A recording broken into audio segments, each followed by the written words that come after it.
ছুটতে ছুটতে অন্ধকারের মাঝে হঠাৎ করে একটা মানুষের ছায়া মূর্তি দেখে থমকে দাঁড়ালো সজীব। ছায়া মূর্তিটাকে লক্ষ্য করে সে যেন নতুন করে বাঁচার আলো দেখতে পেল। আবার বাঁচবার আকুতি জানিয়ে সেই ছায়ামূর্তিটার দিকে এগিয়ে গেল সজীব। তারপর ভয়ার্ত গলায় চেঁচিয়ে উঠে বলল, আমাকে আমাকে বাঁচাও, বাঁচাও আমাকে, ও ও আমাকে মেরে ফেলবে, বাঁচাও বাঁচাও আমাকে, বাঁচাও। সজীবের কথা শুনে অন্ধকার ছেড়ে ধীরে ধীরে ছায়ামূর্তিটা বেরিয়ে আসলো। এবার বেরিয়ে আসা ছায়ামূর্তিটাকে দেখা মাত্র সজীবের মনে ক্ষীণ হয়ে জ্বলতে থাকা আশার প্রদীপটা এবার দপ করে নেমে গেল। তোতলানো গলায় আর্তনাদ করে বলে উঠল সজীব, তুই তুই তুই এখানে কি করছিস? দ্য বং সাসপেন্স প্রেজেন্টস অতৃপ্ত প্রতিশোধ অন্তিম পর্ব।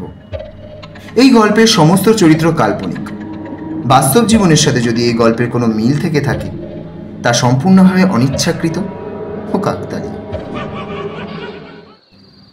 অন্ধকার থেকে ধীর পায়ে বেরিয়ে আসা ছায়ামূর্তিটাকে দেখে সজীবের হার্টবিট মুহূর্তের মধ্যেই কয়েকশো গুণ বেড়ে গেল। বুকের বাঁ পাশটায় যেন কেউ সপাটে হাতুড়ি পেটাচ্ছে। শুকনো গলায় কয়েকবার ঢোক গিলে নিয়ে ভয়ার্ত চোখে আর্তনাদ করে সজীব বলে উঠল,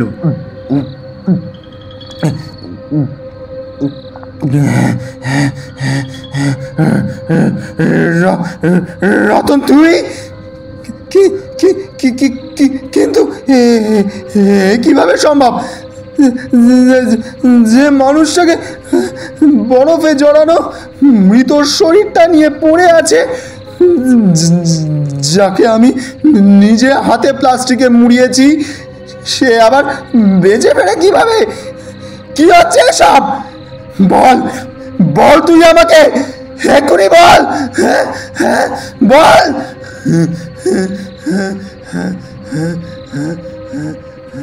কথাটা বলেই ছিটকে গাছের গায়ে গিয়ে পড়ল সজীব। সজীবের দিকে মণিহীন চোখে অপলকভাবে তাকিয়ে আছে রতন।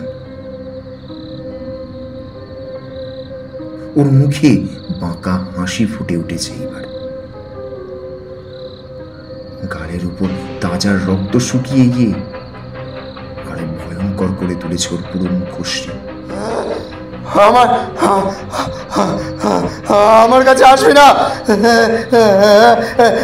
একদম আসবি না, বলে দিচ্ছি কিন্তু আমি আসবি না, কিন্তু আমার কাছে আসবি না, চলে যা, চলে যা, এক্ষুনি চলে যা।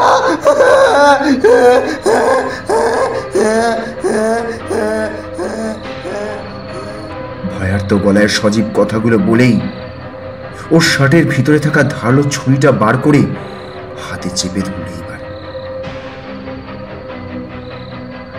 সজীবের কথায় রতন যেন আরো খুশি হয়ে উঠল।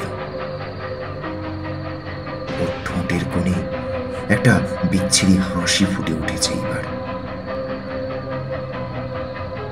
একপাশে মাথাটা খানিকটা কাত করে ধরা পায়ে এক পা করে এগিয়ে যেতে লাগলো সজীবের কাছে। সজীব ভয়ার্ত চোখে তাকিয়ে আছে রতনের দিকে। ও বুঝতে পারছে ওর সামনে ও যাকে দেখছে তার শরীরটা রতনের হলেও তবে এই শরীরে প্রাণের চিহ্ন বিন্দু মাত্র নেই। রতনের কণ্ঠনালীটা বেরিয়ে সোজা চিবুকের উপর লটকে আছে। রক্ত রক্তশূন্য ফ্যাকাশে শরীর আর বরফ জমা মুখমণ্ডল নিয়ে ধীর পায়ে সজীবের দিকে এগিয়ে আসছে। রক্তহীন করা এমন পরিস্থিতিতে সজীবের শিরাবে রক্তের প্রতিটা বিন্দু তীব্র বেগে ছুটে চলেছে। উপস্থিত বুদ্ধি যেন কাজ করা বন্ধ করে দিয়েছে। সজীব এবার ভালো মতো বুঝতে পারছে ওর কাছে থাকা ধারালো অস্ত্রের আঘাতে রতনের আর কিছুই করতে পারবে না। এই জায়গা থেকে যদি এক্ষুনি ও না পালায় তাহলে আজ ওর প্রাণের আর রক্ষা নেই। শেষমেশ কোনো উপায় না দেখে ছুরিটা হাতে নিয়ে গভীর অরণ্যের দিকে দিশে হারার মতো ছুটতে লাগলো সজীব। রাতের গভীর অন্ধকার অরণ্যে লুকানোর মতো কোনো জায়গা সে খুঁজে পাচ্ছে না। ছুটতে ছুটতে এক হাতে মোবাইলটা বার করে রুমেলের নাম্বারে কল করলো সজীব। কিন্তু ওপার থেকে ফোনটা রিসিভ করছে না রুমেল ভাই। কলটা কেটে আবার বিরক্ত সহকারে কল লাগালো সজীব, কিন্তু না, আবার একইভাবে রিং বেজে বেজে কেটে গেল লাইনটা। এখান থেকে বেঁচে ফেরার সব পথ যেন আজ ওর বিরুদ্ধে রুখে দাঁড়িয়েছে। সজীব রাগ ভরা কণ্ঠে চিৎকার করে বলে উঠল, ফোন ধরে না, ফোনটা ধর, ফোনটা ধর, ফোনটা ধর, প্লিজ ফোনটা ধর, ধর, ফোনটা ধর। কথাটা বলতে গিয়ে চোখের জলে ওর গলাটা চেপে এলো এইবার। কিন্তু সজীবও কোনোভাবেই হাল ছেড়ে দেওয়ার পাত্র নয়। ছুটতে ছুটতে এক এক করে বেশ কয়েকজনের কাছেই কল করতে থাকলো সজীব, কিন্তু না, বিপদ যেন আজ তাকে চারপাশ থেকে গ্রাস করে নিয়েছে। বারবার হতাশ হয়ে শেষমেশ একটা ভয়েস রেকর্ড করে পাঠিয়ে দিল রুমেলের নাম্বারে। নাই নাই নাই নাই, রতনকে সেই দিন কোনো কুকুরে মারেনি ভাই, ভাই এক কান বিড়ালে মেরেছিল ভাই, ভাই ভাই ভাই ফিরোজ, ভাই ফিরোজ, ফিরোজ ভাই আর বেঁচে নেই ভাই। বিড়ালটা একটু আগে তার গলার নাড়ি ছিঁড়ে পালাপাল করে শেষ করে ফেলেছে ভাই। হয়তো হয়তো হয়তো হয়তো আমিও বাঁচবো না, আর ভাই আমিও বাঁচবো না। রতনের মৃত শরীর আমার পিছু নিয়েছে ভাই। আমি জঙ্গলে ছুটছি ভাই, ও বেটা আমার পিছনেই ছুটছে, আমাকেও মেরে ফেলবে ভাই। আমি আমি আমি আমি মরে যাবো ভাই, আমাকে বাঁচাও ভাই, আমাকে বাঁচাও ভাই। ভয়েসটা পাঠিয়ে আবার সমানে ছুটতে লাগলো সজীব। ছুটতে ছুটতে একটা সময় ওর নিঃশ্বাস ফুলে উঠল। ক্লান্ত শরীরটা যেন ওর আর কোনো কথাই শুনতে চাইছে না। হৃৎপিণ্ডটা যেন গলার উপরে উঠে আসতে চাইছে, দম বন্ধ হয়ে আসছে এবার ওর। কিছুটা দূর ছুটে নেওয়ার পর এবার সজীব বুঝল আর ছুটে চলা ওর দ্বারা সম্ভব হবে না। একটু দম নিতে অন্ধকারে গা ঢাকা দিয়ে একটা গাছের আড়ালে এসে দাঁড়ালো এইবার সজীব। নিস্তব্ধ অন্ধকার রাতের আঁধারে নিজের হার্টবিটের শব্দটাও যেন ভয়ঙ্কর শুনতে লাগছে ওর কাছে এখন। এবার খানিকটা দম নিয়ে মাথা তুলতেই আবার ভীষণ চমকে উঠল সজীব। ঠিক ওর পিছনের দিকে রতন দাঁড়িয়ে আছে, রক্ত মাখা বিভৎস মুখময় নিয়ে ওর দিকে তাকিয়ে হাসছে। কি বিভৎস সেই হাসি! বিচ্ছিরি বাঁকা হাসিটা যেন সজীবকে বলতে চাইছে, আজ কোনো পালানোর জায়গা নেই, এখানেই সব হিসেব মিটে যাবে আজ। প্রাণের দায়ে হাঁপিয়ে ওঠা শরীরটাকে নিয়ে আবার প্রাণপণে ছুটতে লাগলো সজীব। পাগলের মতো ছুটে চলেছে গভীর অরণ্যের ভিতরে। কখনো এইবার, কখনো এইবার বিচ্ছিরি শব্দ করে যেন পশু পাখিগুলো আজ ওর উপর হাসছে। কিন্তু এই ঘন কালো রহস্যময় জঙ্গল যেন সজীবের আজ পিছুই ছাড়ছে না। ওর স্পষ্ট মনে আছে, মেন রোড থেকে একটু দূরে জঙ্গলের ভিতরে ওরা গাড়িটা নিয়ে এসেছিল। তাহলে এখন সেই একটু দূরের পথটাকে কেন এত বড় মনে হচ্ছে ওর কাছে? তাহলে ও কি পথ হারিয়ে ফেলেছে? কথাটা মনে হতেই চাপা স্বরে কেঁদে উঠল এবার সজীব। এখন সে দুনিয়ার সবকিছুর বিনিময় হলেও এই বিভীষিকাময় জঙ্গল আর রাতের অন্ধকার থেকে মুক্তি পেতে চায়। মুক্তি পেতে চায় রতন আর ওই কালো বিড়ালটার হাত থেকে। কিন্তু মন যা চায় সবসময় কি আর তা পাওয়া যায়? যায় না। প্রাণপণে অন্ধকারে ছুটতে গিয়ে শুকনো গাছের গুঁড়িতে হোঁচট খেয়ে মুখ থুবড়ে পড়ল এবার সজীব। তারপর কোনো কিছু বুঝে ওঠার আগেই একটা চারপায়া জানোয়ার হিংস্র গতিতে সজীবের বুকের উপর এসে উঠে দাঁড়ালো। অন্ধকারের মাঝেও ওর খুব একটা চিনতে কষ্ট হলো না বুকের উপর দাঁড়িয়ে থাকা চারপায়া জানোয়ারটাকে। জ্বলন্ত চোখ দুটোর দিকে তাকিয়ে কোনো কিছু বলার আগে জানোয়ারটা সুচালো সদন্ত দুটো সোজা বসিয়ে দিল সজীবের ঘাড়ের নিচে।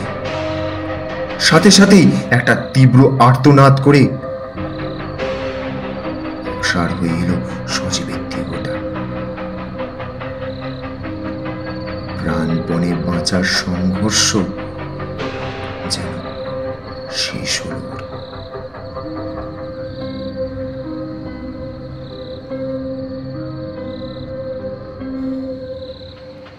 একটা অস্বাভাবিক দুঃস্বপ্ন দেখে রুমিলের ঘুমটা হঠাৎ ভেঙে গেল মাঝরাতে। মাথার উপর বনবন করে ফ্যান ঘুরছে, তারপরও পুরো শরীরটা যেন ঘামে ভিজে স্যাঁতস্যাঁতে হয়ে গিয়েছে একেবারে। রুমিল কপালের ঘাম মুছে বালিশের পাশে রাখা ফোনটা হাতে নিয়ে কয়েকবার ফিরোজের নাম্বারে কল করল। তবে ওপাশ থেকে কেউ ফোন তুলল না। রুমিল আবার লাইনটা কেটে দিয়ে সজীবের নাম্বারে কল করলো। এবার কয়েকবার রিং হওয়ার পর কলটা ওপার থেকে রিসিভ হতেই রুমিল একটু কপাল কুঁচকে বলে উঠল,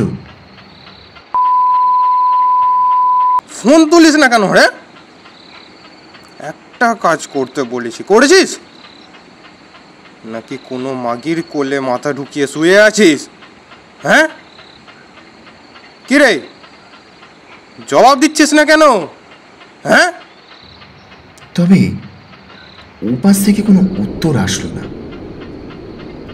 শুধু একটা ভারী বাতাস রুমেলের কানে ভেসে আসলো। বিরক্ত সহকারে কলটা কেটে দিয়ে ফোনের উপর হোয়াটসঅ্যাপে আসা একটা নোটিফিকেশন দেখতে পেয়ে সেটা চেক করলো এবার রুমেল।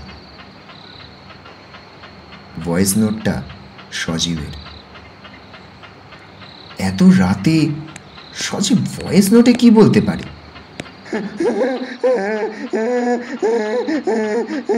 ভাই ভাই ভাই ভাই রতনকে সেই দিন কোনো কুকুরে মারেনি ভাই। ভাই একখান বিড়ালে মেরেছিল ভাই। ভাই ভাই ভাই ফিরোজ ভাই ফিরোজ ভাই আর বেঁচে নেই ভাই। বিড়ালটা একটু আগে তার গলার নাড়ি ছিঁড়ে পালাপাল করে শেষ করে ফেলেছে ভাই। হয়তো হয়তো হয়তো হয়তো আমিও বাঁচবো না আর ভাই, আমিও বাঁচবো না। রতনের মৃত শরীর আমার পিছু নিয়েছে ভাই। আমি জঙ্গলে ছুটছি ভাই, ও বেটা আমার পিছনেই ছুটছে। আমাকেও মেরে ফেলবে ভাই। আমি আমি আমি আমি মরে যাবো ভাই। আমাকে বাঁচাও ভাই, আমাকে বাঁচাও ভাই।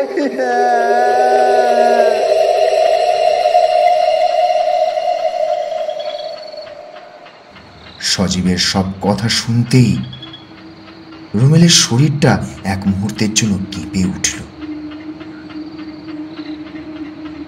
অজান্তেই ওর মুখ দিয়ে বেরিয়ে আসে, বিড়াল? তাহলে কি কয়েকদিন আগে মেরে ফেলা সেই বিড়ালটা অশরীরী হয়ে ফিরে এসেছে ওর হত্যার প্রতিশোধ নিতে? এসব ভাবতে গিয়ে ওর দাম্ভিকতা ওকে রুখে দাঁড়ায়। তার ছেলের একটা হাসি দিয়ে রুমেল বলে ওঠে,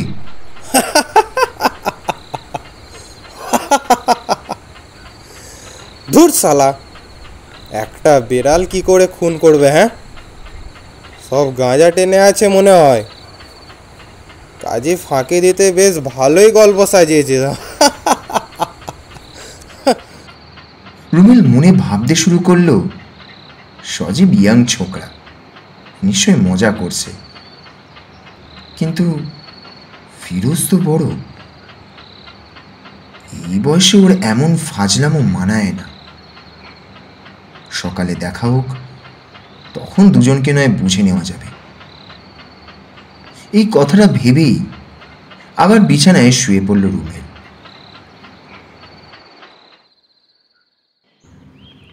পরদিন সকালে রাতের দুঃস্বপ্নটা বাস্তবে পরিণত হতে দেখে রুমেলের চক্ষু চড়ক গাছে উঠল। শহরের পাশের একটা জঙ্গল থেকে 3টি মৃতদেহ উদ্ধার করেছে পুলিশ। 3টে লাশের শরীরেই ভয়াবহ রকমের কামড় আর নখের আঁচড় খুঁজে পেয়েছে তারা। রুমেল গত রাতের সজীবের মেসেজে বলা কথাগুলো হঠাৎ মনে করল। তাহলে কি সজীবের কথাগুলোই সত্যি ছিল? কিন্তু এই যুগে এসে এইসব কথা সে কাকে বিশ্বাস করাবে? মেয়রকে বললে সে বিশ্বাস তো করবেই না, বরং উল্টে ওকেই ভুল বুঝে বসবে। তাহলে কি বিড়ালটা সেদিন মরেনি? তা কি করে হয়? সে নিজে দাঁড়িয়ে থেকে মৃত বিড়ালটার দেহ মাটির নিচে পুঁতে ফেলেছিল। এইসব ভাবতে ভাবতেই মর্গে পৌঁছয় রুমেল। পরপর 3টি লাশ শুয়ে আছে পাশাপাশি।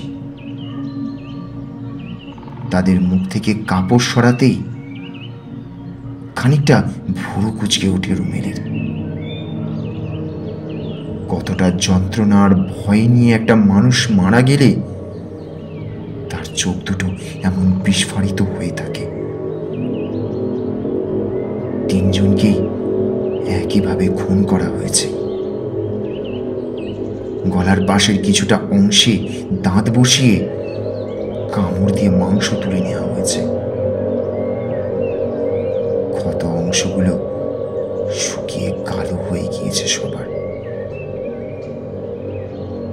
রুমেল বুঝতে পারে হঠাৎ ওর হার্টবিট বেড়ে গিয়েছে। আর দেরি না করে তৎক্ষণাৎ মর্গে থেকে বেরিয়ে আসে রুমেল। বাড়ি ফেরার পথে সেদিনের সেই জায়গাটাতে একটাবার যায় সে। গিয়ে আরো এক দফা বিস্ফারিত নয়নে তাকিয়ে থাকে একটা গর্তের দিকে। জায়গাটা এখন ফাঁকা। গর্তের ভিতরে সেই কালো বিড়ালটা আর নেই। অথচ এইখানেই সেই দিন বিড়ালটাকে রতন নিজে হাতে মাটি চাপা দিয়েছিল। 7-5 ভাবতে ভাবতে পিছিয়ে আসছিল রুমেল। হঠাৎ তখনই পিছন থেকে একটা বিড়াল বিচ্ছিরি একটা শব্দ করে পাশ কাটিয়ে ছুটে বেরিয়ে গেল। আতঙ্কিত রুমেল এমন দৃশ্যর সাক্ষী হয়ে কেমন একটা চাপা ভয় করতে শুরু করলো এইবার। তারপর কোনো রকমে নিজেকে সামলিয়ে নিয়ে হন্তদন্ত হয়ে আবার গাড়িতে এসে চেপে বসল সে।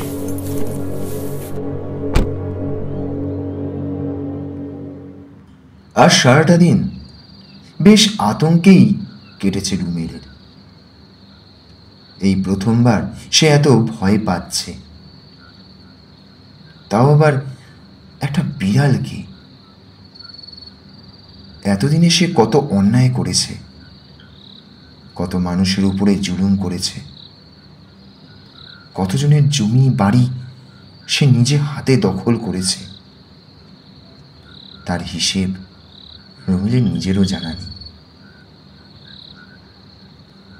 অথচ শেষ বয়সে এসে কিনা একটা সামান্য বিড়ালের জন্য তার ভিতরে ভয় কাজ করছে।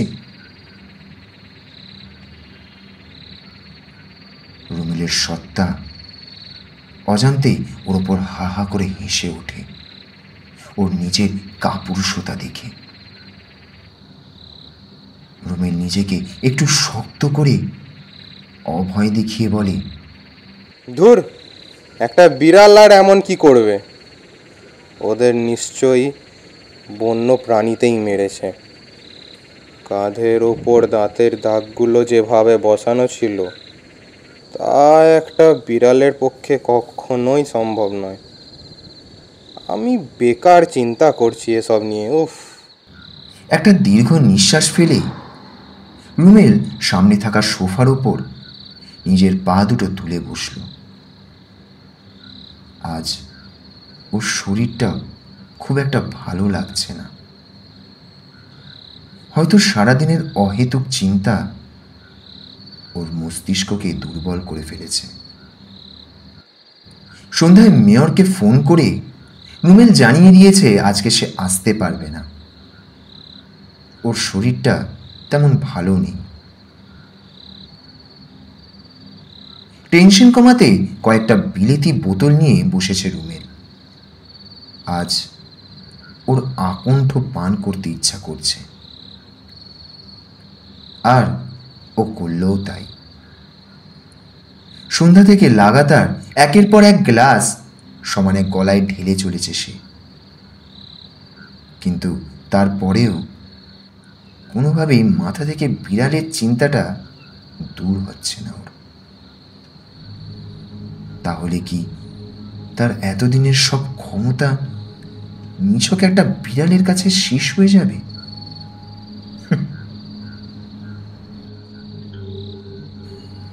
রাত খানিকটা গভীর হতেই বোতলের পানিও শেষ হয়ে আসলো তার। রাত শেষ হতে এখনো অনেক বাকি। আরো কয়েকটা বোতল হলে বেশ ভালো হতো। এই ভেবে টলমলো গলায় ওয়াইন শপে ফোন করলো রুমেল।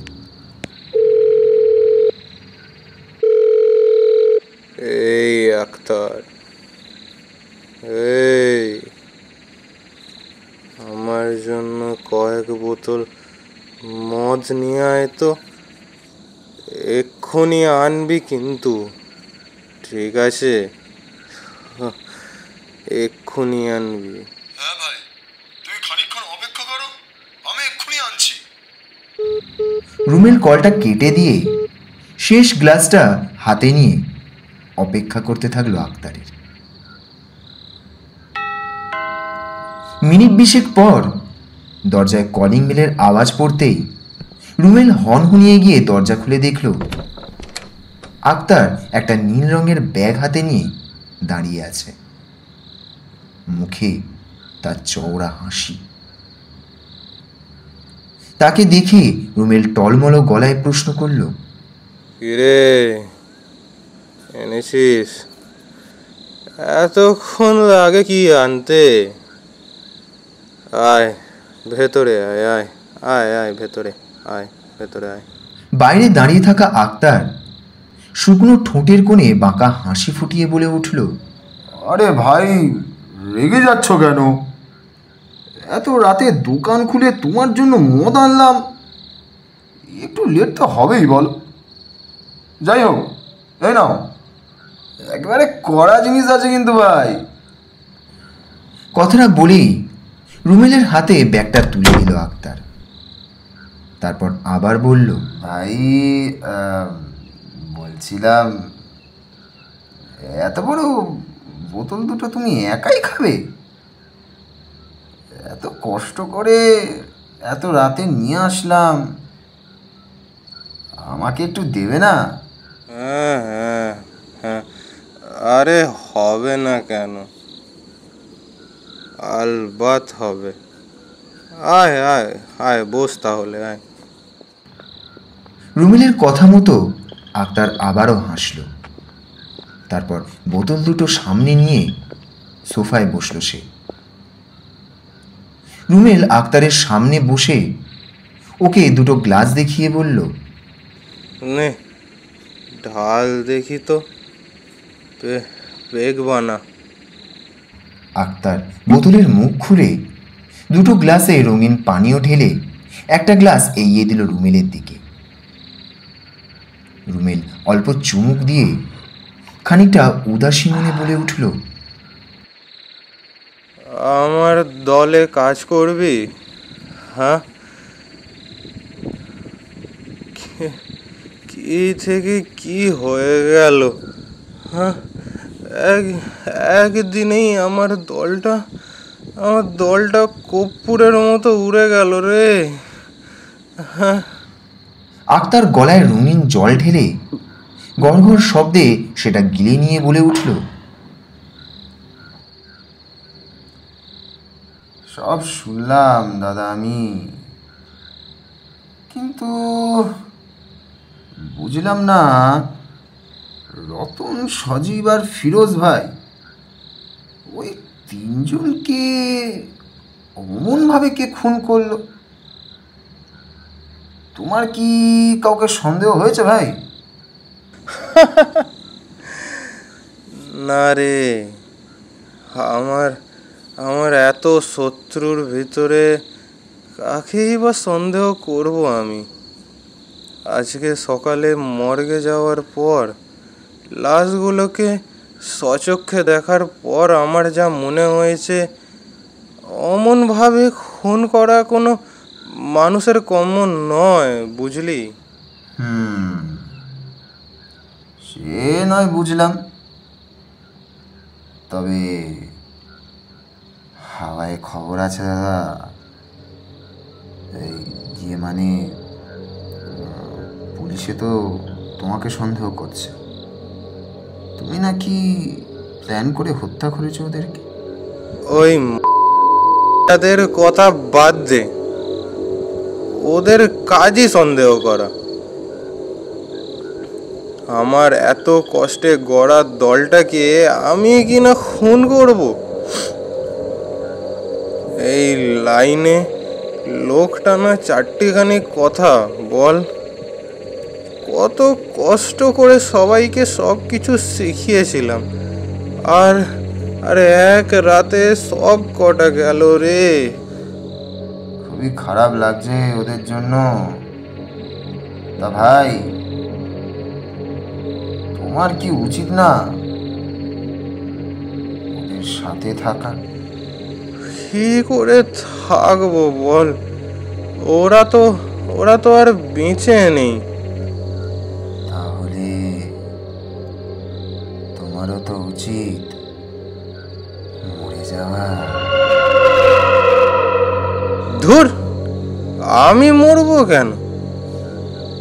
আমি আবার নতুন করে দল বানাবো। হ্যাঁ, আবার নতুন করে দল বানাবো। আর ফিরোজের মরে যাওয়াতে ভালোই হয়েছে। শালা আমার ধান্দাতে বেশি ভাগ বসাতে চাইছিল সব সময়। পাপ করলে তো তুমি, তোমার পাপের জন্যই তো বিড়ালটাকে মরতে হলো। আর তুমি কিনা এখন ওদেরকে শ্রাপ দিচ্ছ। তুমি তো আচ্ছা মাল ভাই। রুমেল আক্তারের মুখে এমন কথাটা শুনে খানিকটা হকচকিয়ে উঠল। তারপর আক্তারের দিকে ঝুঁকে পড়ে বলল, এই বিড়াল মারার খবরটা তুই জানলি কি করে? হ্যাঁ,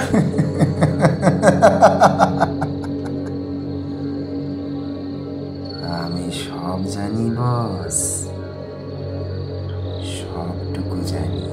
এই তুই এখন যা, অনেক রাত হয়েছে, কাল দিনের বেলায় আসিস।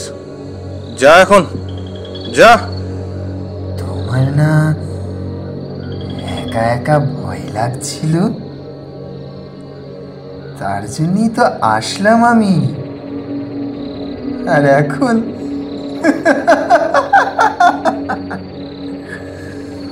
এখন তুই আমাকে চলে যেতে বলছো বস? আমার ভয় লাগছিল সেটা তোকে কে বলেছে?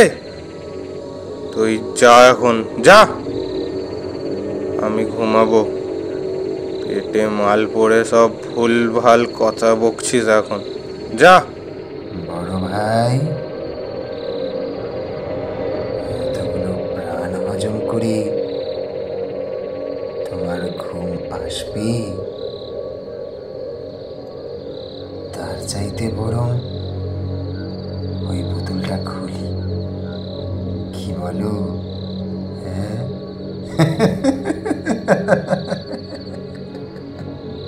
এই তোকে বললাম না বেরিয়ে যেতে? আর কোনো বোতল খুলতে হবে না। তোকে যেতে বলেছি, তুই এবার যা, যা এখান থেকে, যা।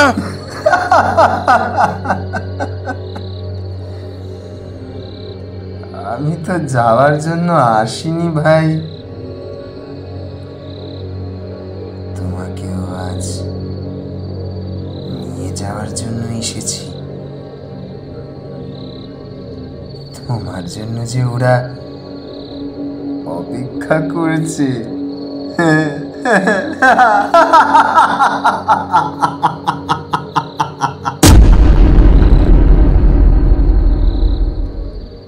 রুমেল আক্তারের এমন কথা শুনে খানিকটা চমকে গেল। ওর মনে চলতে থাকলো, আক্তারের কি নেশা মাথায় চড়ে গেছে? একটু জিজ্ঞাসু ভঙ্গিতে রুমেল বলে উঠল, আমাকে মানে? আর আর কারা অপেক্ষা করছে আমার? হ্যাঁ, এই এই এই তোর নেশা মাথায় চড়ে গেছে। যা এখন যা, আমি ঘুমাবো। বেরিয়ে যাই এবার।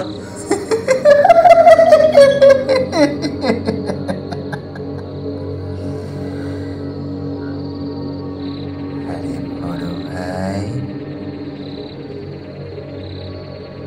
আমার চোখের দিকে একটু তাকাও তো দেখি। দেখো তো কিছু দেখতে পাও কি না।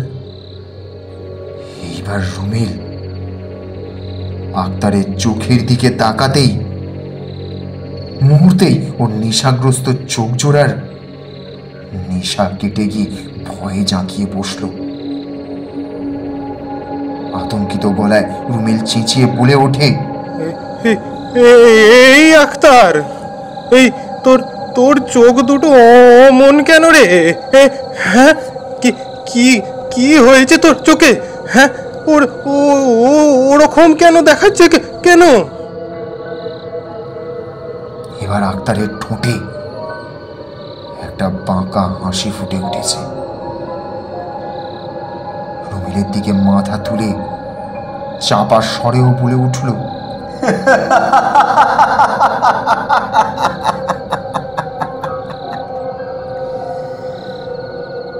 বড় ভাই, আর একটু ভালো করে দেখো তো, তুমি আসলে কি দেখতে পাও। রুমেল বড় বড় চোখ করে তাকালো আক্তারের মুখের দিকে। তারপর লক্ষ্য করল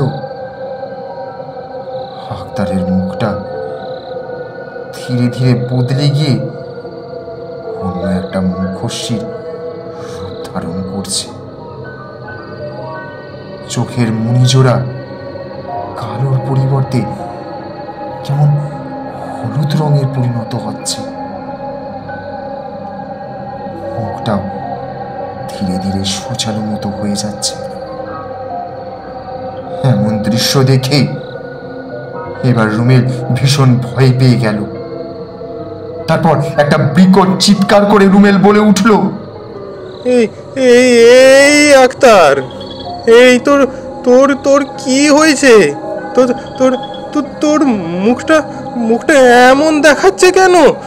এই এই এই আক্তার।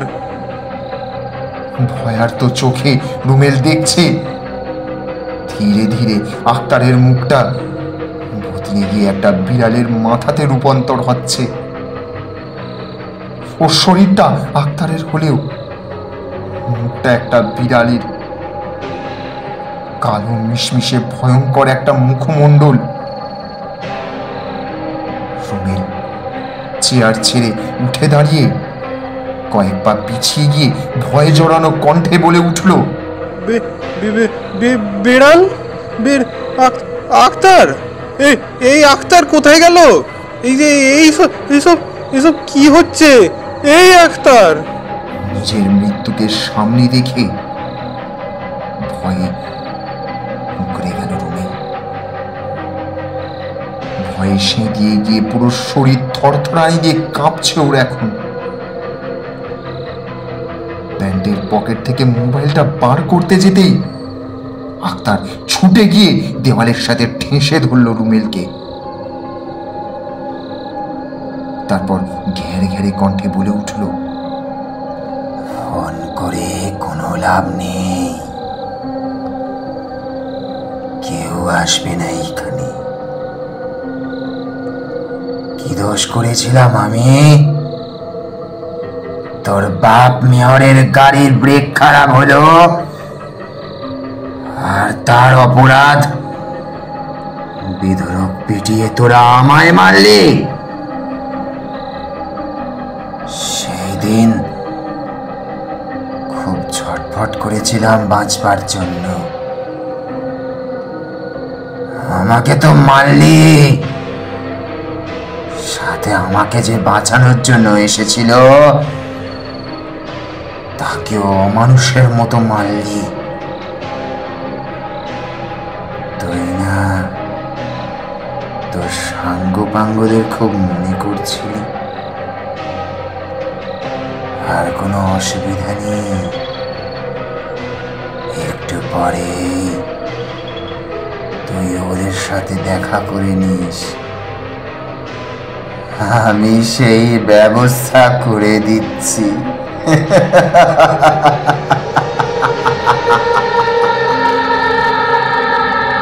রুমিল কোনো কথা না বলে সন্তর্পণে শার্টের নিচে থাকা কালো রঙের 9mm হ্যান্ডগানটা করে কয়েকবার ট্রিগার চেপে ধরতেই আক্তার ছিটকে কয়েক হাত দূরে সরে গিয়ে পড়ল। ওর শরীর থেকে রক্ত বেরিয়ে মেঝেতে পড়ছে, কিন্তু আক্তারের ভেঙে পড়ার কোনো ছাপ রুমিল দেখতে পাচ্ছে না। আবারও হ্যান্ডগানটা তুলে পর সবকটা গুলি রুমিল তাক করলো আক্তারের দিকে, কিন্তু আক্তার এবারে ভীষণ বিচ্ছিরি একটা হাসি হাসতে শুরু করল। তারপর বলল, আর কবার মারবি আমাকে? ওটা দেহের প্রাণ শেষ করবার হাতিয়ার, তাই না? কিন্তু অশরীরীকে মারার মতো ক্ষমতা ওইটার ভিতরে নেই।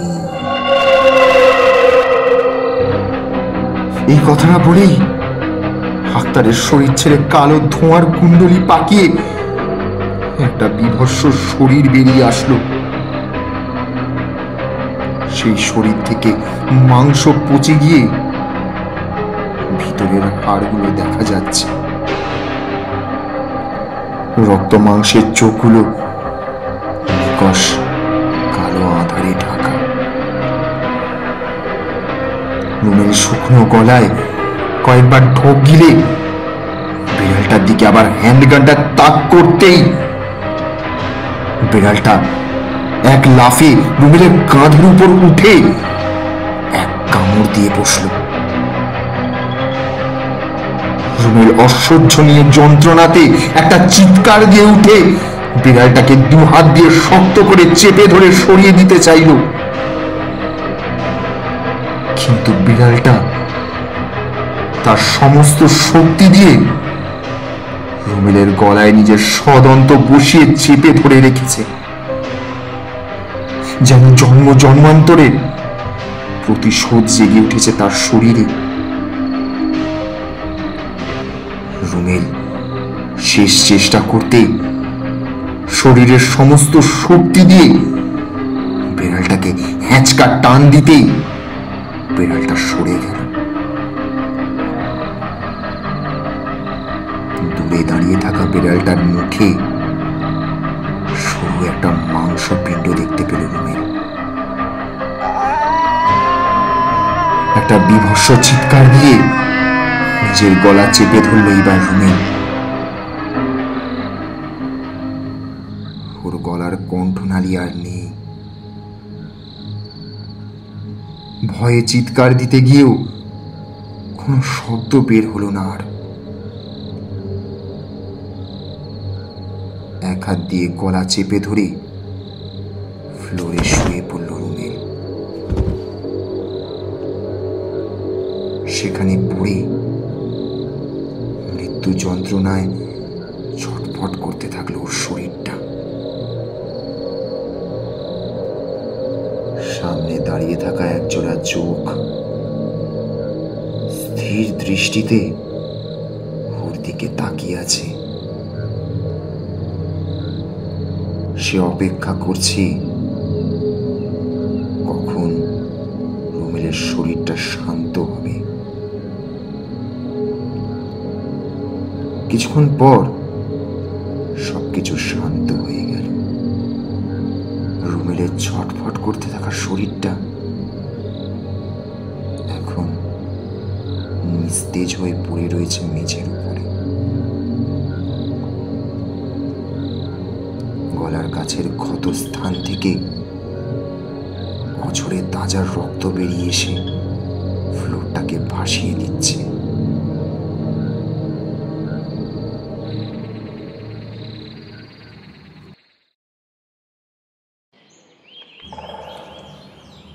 পরদিন সকালে টেবিলে ব্রেকফাস্ট করতে বসে টিভিতে সংবাদ শিরোনামে একজন সংবাদ পাঠিকা এক নাগারে বলে চলল,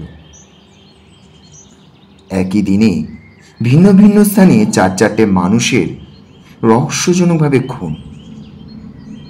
তবে খুনগুলো আলাদা আলাদা স্থানে হলেও মৃত ব্যক্তিদের শরীরের ক্ষতচিহ্ন দেখে পুলিশ সন্দেহ করছে খুনি একজনই।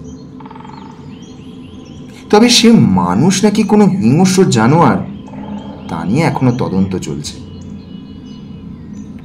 ঘটনার বিস্তারিত শুনতে পরবর্তী সংবাদের সাথেই থাকুন। সকালে খাবার টেবিলে দুজন মিলে ব্রেকফাস্ট করছিল।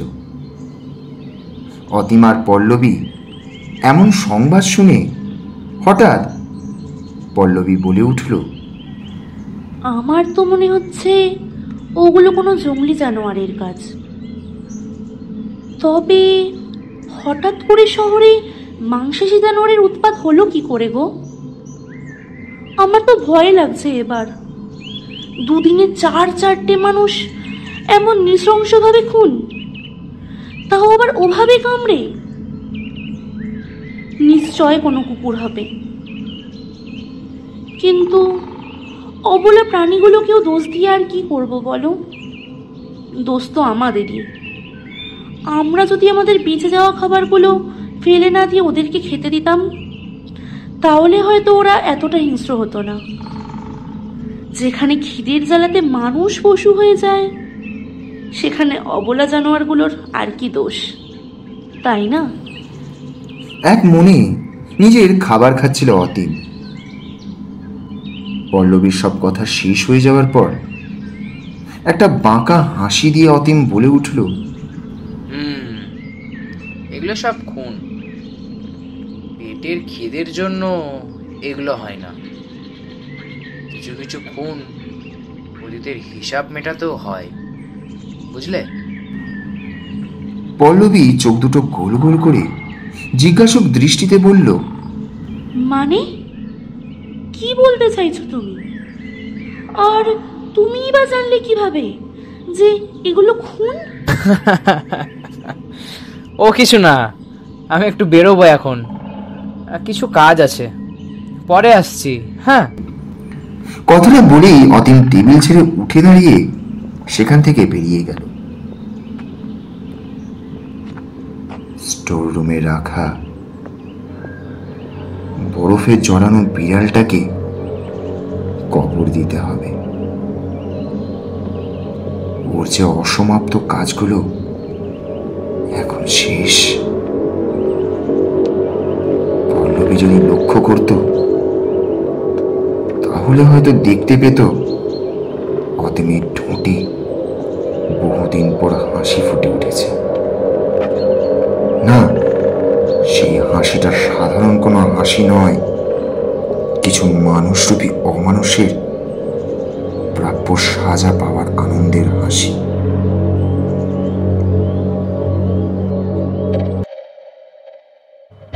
Thank you for listening our full story, and if you like our story, please click on the bell icon to know more. Till then, stay spooky, stay upon suspense.